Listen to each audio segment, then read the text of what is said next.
Hey guys, what's up? This is Mel, and I'm here to talk about the 100 episode 305 titled Hakeldama, which premiered Thursday, February 18, 2016 on the CW. Sorry, I probably butchered the name, but basically it's a translation to being Field of Blood. And boy, was it ever. I mean, my goodness. Okay, so episode just ended like 12 minutes for me when I'm recording this, so everything's still reeling in my head. So if I stray off or I'm completely rambling, I do apologize for that, but let's get started very quickly. 15-minute clock this time because there's a lot to say, and let's get started. So something new that we learned in this episode. So very beginning of the episode, we see or we get confirmation that Chancellor Pike that he's been in power for 24 hours, and he has already killed the 300 grounders in the army that was sent to help Arcadia. So that actually happened, and we actually have Clark and Lexa stumble upon this field of all the dead grounders, with Indra the only survivor because she was meant to send the message, and that was that Arcadia rejects the coalition, rejects being the 13th clan, and basically saying, like, this is our land now, if you're in it, you're dead type thing. So, with that, Clark wants to go back to Arcadia, specifically to see Bellamy to figure out what the hell is going on and try to figure out if she can fix this before Lexa officially declares war with all 12 clans helping her out against Arcadia, because they will not survive if all 12 clans are going against them. So that's an issue in itself there. Clark manages to get into Arcadia unseen and tries to talk to Bellamy, but things don't go the way she planned, and he basically outs the fact that she's in, tries to arrest her, but she manages to escape with Octavia's help. But now she's got bigger things to do. She has to avert this war that's happening, and she manages to do so for the time being by talking to Lexa, but we'll see how long that lasts.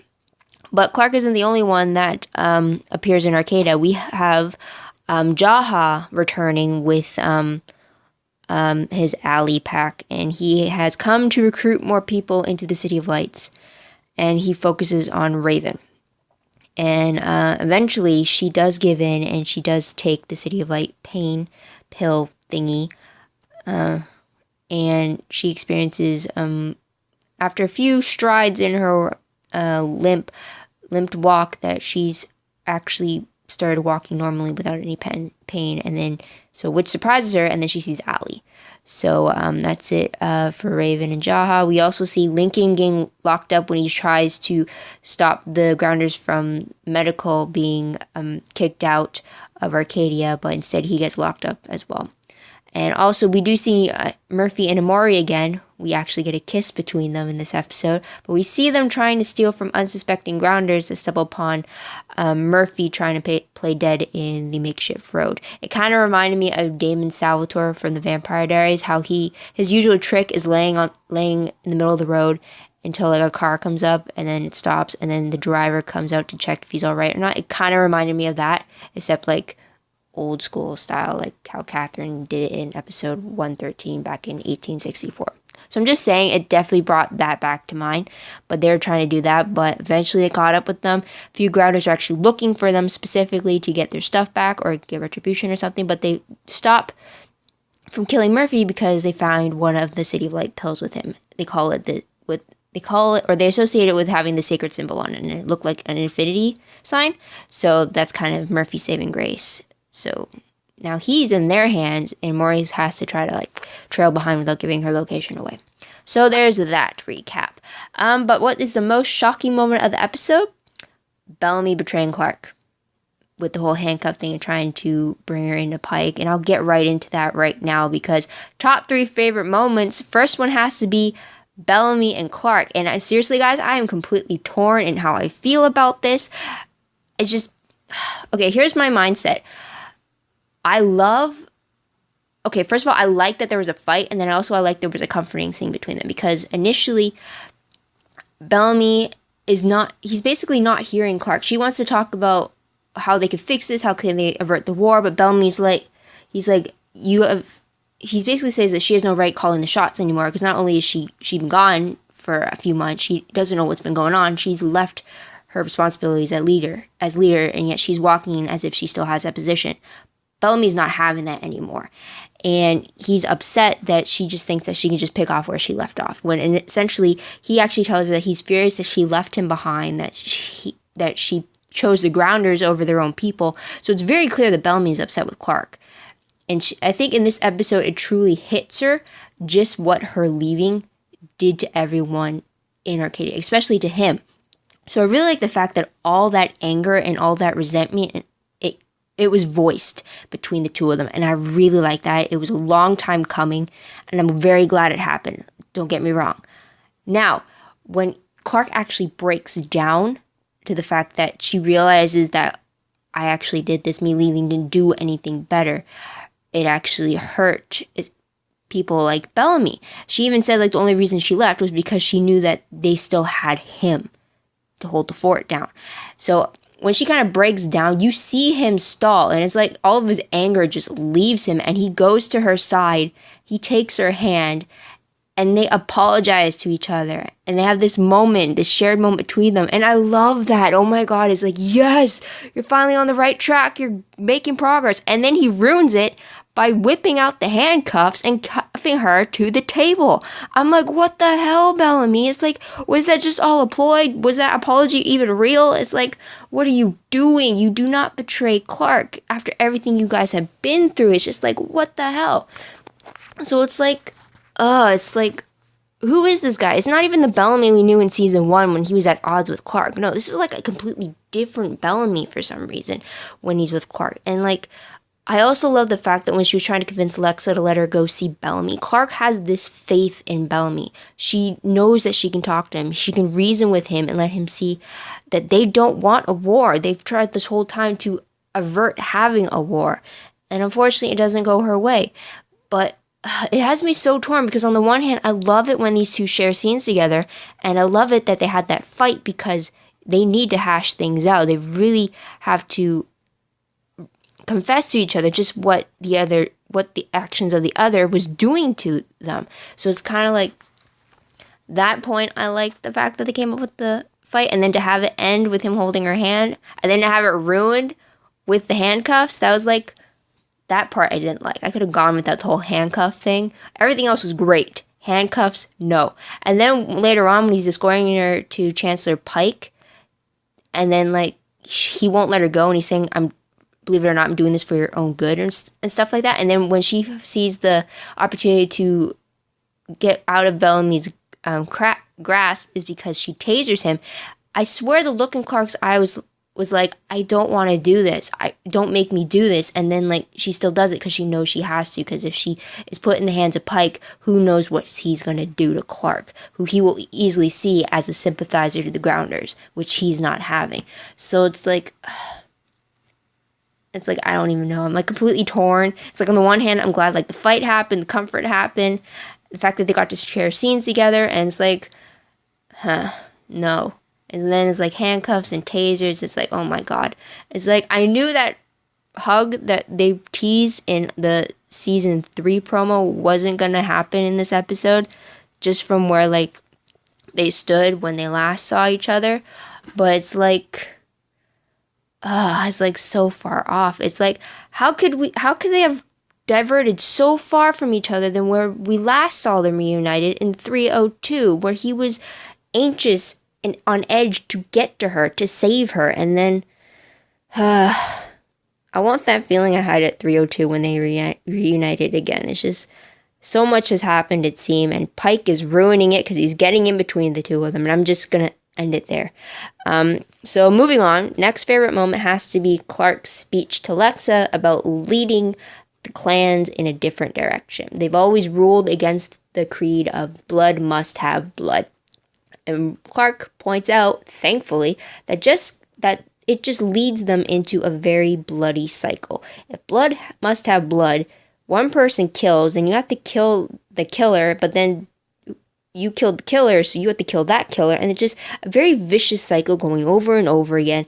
And at least Clark has learned from this, from all the way back from season 1, that there always even if there's a retaliation, someone is always going to start another one. And if you have to take that first step to say no take the higher ground and not retaliate the way they anticipate you in doing. And that's what Clark wants Lexa to do. She wants to go through peace and not through war. So thankfully, Lexa agrees to this point, but who knows how long it's going to last. But I just love that Clark brought up the fact that the blood must have blood creed is leading into a very vicious cycle. So there's that. Another favorite moment that really did surprise me was the Cain and Octavia stuff. When Cain takes Octavia to the side and tells her that he needs her to go in his place to meet with Indra, and he gives her the sword. I don't know, it's just, I really like that scene between each other. And then later on, when he gives Octavia the radio and basically entrusts her with her being like kind of like going in his place type thing, I really like that.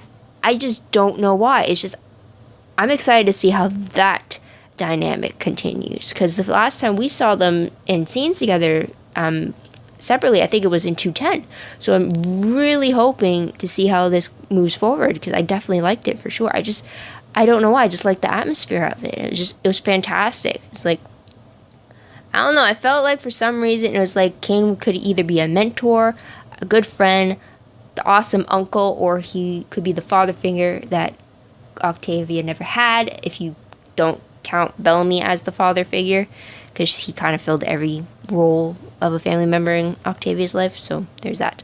Okay, top 3 peeved moments. Apparently everyone is drinking the Kool-Aid today. I mean, I swear. First one, Bellamy is drinking the Pike Kool-Aid. He's going on the crazy train saying that all grounders are evil, they should all be killed. And okay, here's my problem though. If we remember back to season 1, Bellamy did have that mentality that all grounders were the enemy and that he would only be satisfied if he got to kill some grounders. Remember back to 109 when he said that to Clark. I get that, okay? Now, if what is happening with Bellamy right now happened immediately after episode 113, like if we disregard everything that happened in season 2 for Bellamy, and we went from season 1 Bellamy to season 3 Bellamy, then okay, then the transition would make sense. Him wanting to kill all the grounders to save everyone would make sense. But the fact that season 2 did happen, the fact that Bellamy has grown to not only get to know Lincoln better, but to also work with Indra in those 4 months that, or then 3 months that we don't know about between season 2 and season 3, the fact that he worked with the grounders in that aspect, I still can't understand why Bellamy would flip on a switch like that. Did really him killing the grounders, killing everyone at the Mount Weather place, really break Bellamy and push him over the edge? I mean, it just, if I disregard season 2 when it comes to Bellamy, then I can understand why he's on the hate grounders must kill them all mentality right now. But the fact that season 2 happened, it doesn't fit right with me. It's just, I want the Bellamy that we saw in 301 and 302. Basically, up to 303 even, before he got to the Polish Tower. It's like that Bellamy up to that point is the one I miss. Because this one, he just seems to be taking 2 steps back. He seems maybe even more, seems worse than the guy that came off the dropship that was all about whatever the hell we want.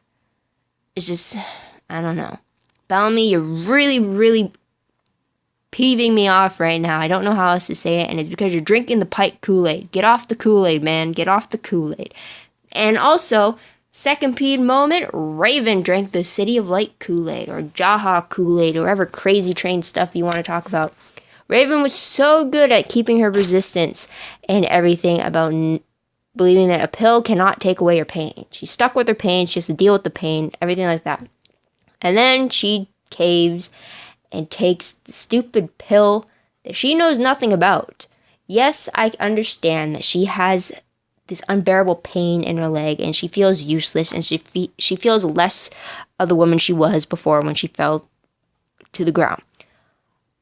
But is she really desperate enough to not only take a pill she knows nothing about, but it's some grounder slash alien tech that they don't know about, have no idea what it could do to you, and yet she still takes it because she quote-unquote has nothing else to lose? It's just, Raven, come on. I mean, I knew she was going to get stuck on that crazy train for City of Lights based on the promos and her whacking her head and everything, but it's just like, I like Raven. I don't want her going down that dangerous path, and because I have a very bad feeling that Kool-Aid pill thingy for the City of Light is going to mess with her head, even more than just taking away her pain. So I'm just saying. What will I remember most when I look back on this episode? Hate to say it, but it's going to be the Bellamy and Clark fight. Because, believe it or not, this time last year, episode 205, I got that Bell Arc hug, and that was like the big thing for me, or a big reminder for me. So this time it's going to have to be the Bell Arc fight, which I'm definitely probably going to YouTube later and try to rewatch that scene over and over again and try to nitpick at everything. I'm probably going to go on fanfiction and try to see if anyone else did a one-shot analysis for that moment, or maybe tweaking it up or altering it in a way that gave us a bit of a happier moment than we got. That's probably it. If you haven't clued in, I'm a Bell Arc fan. I'm just saying. So moving on, random questions. First one, is there any possibility of Bellamy being a double agent against Pike? I mean, I felt like he was when it was revealed that Indra was spared because of Bellamy. And then when Clark was trying to talk to him, I thought maybe like she would recruit him and he would be acting as a double agent, only being loyal to Clark while he was like on the inside, kind of like what happened at Mount Weather type thing when he was undercover in there. But nope, doesn't look like that. But what do you guys think? Am I just quick to judge and maybe Bellamy is playing this bigger role? Or is he really on the Pike Kool-Aid? Let me know in the comments below. I'd love to hear about it. Next question. How long can Lexa keep up this new leadership tactic of blood must not have blood? Kind of curious because it didn't look like Indra was totally on board with it. Rightfully so, since basically her whole clan was eliminated by 10 Arcadians. So it's like, of course she wants blood, but how long is Lexa going to keep it up for? It's very interesting. I'm glad that she even considered it, though, to tell you the truth. Next question.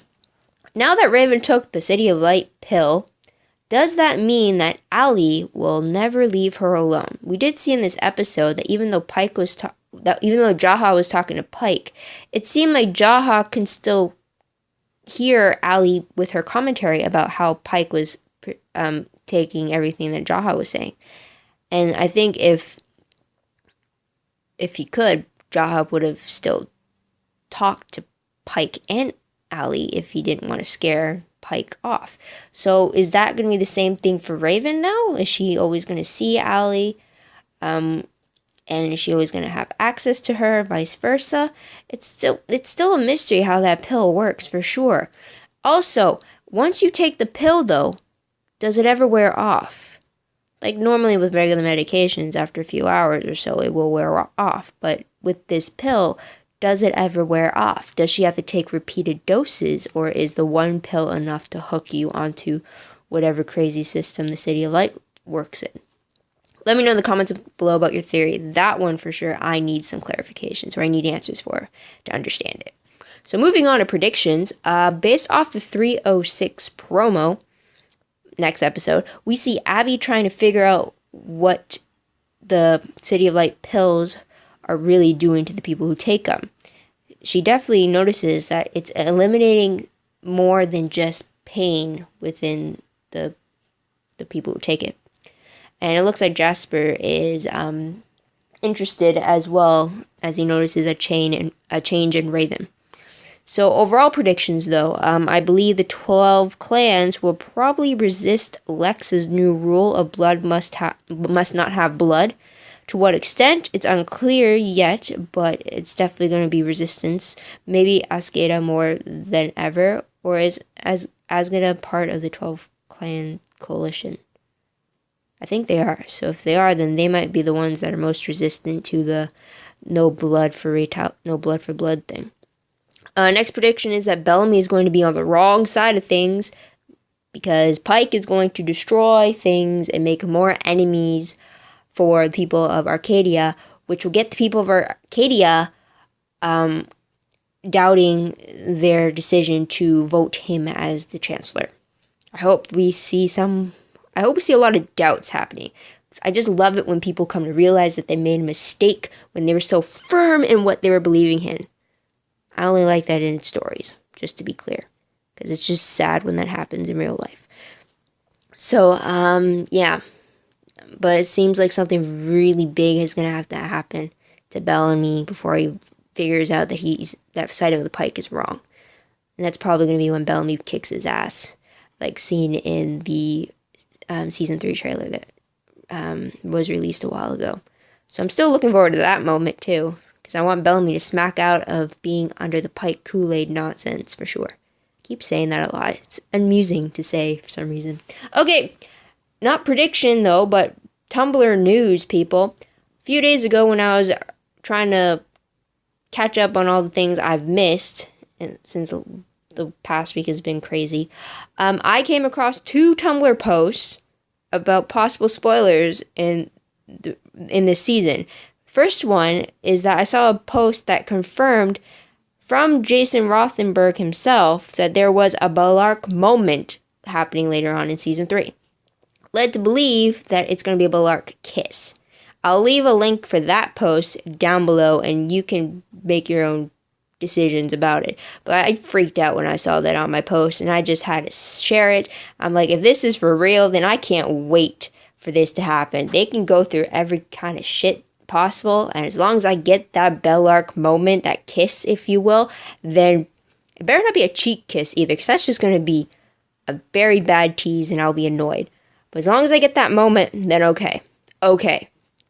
Also, second one that I came across was possible footage of a Klexa bed moment. I believe that not only do we see Klexa kissing, but they are in a very big bed with very furry blankets. So it's kind of bad quality, the images I saw, but I'll put the link for that post down below and you can make a judgment for yourself. So there's your 2 halves for your little love triangle there. I'm still excited for that one too though, but I'm still endgame Bellark. I'm just saying that. But if Lexa has to happen in order for Clark to get to Bellamy, then okay. I'll live with that. But in the end, Bellamy, for sure. Let's go. But he has to clean up his act with this whole Pike business, I'm just saying. So that's it for today, folks.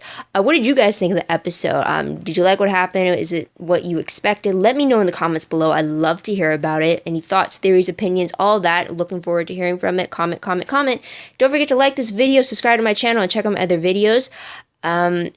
In case you haven't seen any of them before, or I might cover another show that you're interested in. Who knows?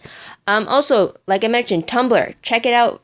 I reblog promos, episode synopses, episode stills, spoilers, quotes, GIFs, dialogues, anything that comes across my Tumblr dashboard, I will probably reblog it, and it's as organized as I can get it at this moment. So link for that down below, as well as for this specific episode, you can find down below in the description box. And that's about it. So guys, thank you so much for watching. I truly appreciate that you are coming here to hear what I have to say. It's great to talk about the episode. I'd love to get the conversation going with you guys about it. Let's bring the viewership up for this show so we can get a season 4. I'm so excited to see what happens. Hope you are too. But this is Mel, wishing you all a great day, great week wherever you are. And until next time, this is bye for now.